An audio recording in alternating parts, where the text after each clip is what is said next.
السلام عليكم محبي وعشاق نادي شبيبة القبائل أينما كنتم طابت أوقاتكم. تسعى إدارة نادي شبيبة القبائل في العديد من الصفقات القوية والمرتقبة التي لم يتم حسمها حتى هذه اللحظة. وفي تفاصيل هذا الخبر، تعتبر فترة الانتقالات الصيفية حافلة بالصفقات القوية التي لم يتم حسمها بشكل نهائي، ويعمل نادي شبيبة القبائل على إتمام العديد من التعاقدات لتدعيم صفوفه. وإليك معلومات تفصيلية حول هذه التعاقدات.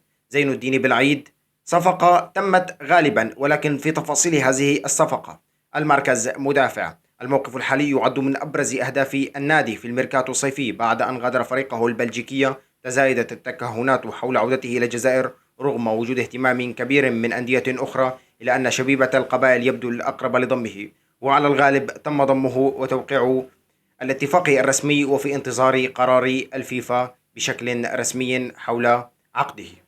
بالنسبة إلى عبد الرحمن بودوح، المركز جناح. الموقف الحالي: لاعب سويدي من أصل جزائري وهناك مفاوضات متقدمة معه. تأمل الإدارة في إقناعه بالانضمام لتزويد خط الهجوم بمهارات جديدة وسريعة. يونس آيت عامر، المركز لاعب وسط. الموقف الحالي: لاعب شاب ينشط في بايرن ميونخ الألماني. شبيبة القبائل في مفاوضات متقدمة معه لإقناعه بالانتقال. هذه الصفقة قد تكون إحدى المفاجآت الكبرى في الميركاتو. لماذا هو مهم؟ يمتلك موهبة كبيرة بفضل تدربه في أحد أكبر الأندية الأوروبية، ووجوده سيمنح الفريق قوة إضافية.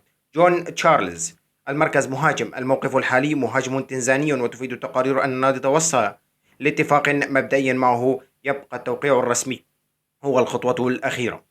بالنسبة إلى أهميته، تشارلز يمتلك خبرة في الملاعب الأفريقية، ووجوده سيعطي عمقا هجوميا للفريق.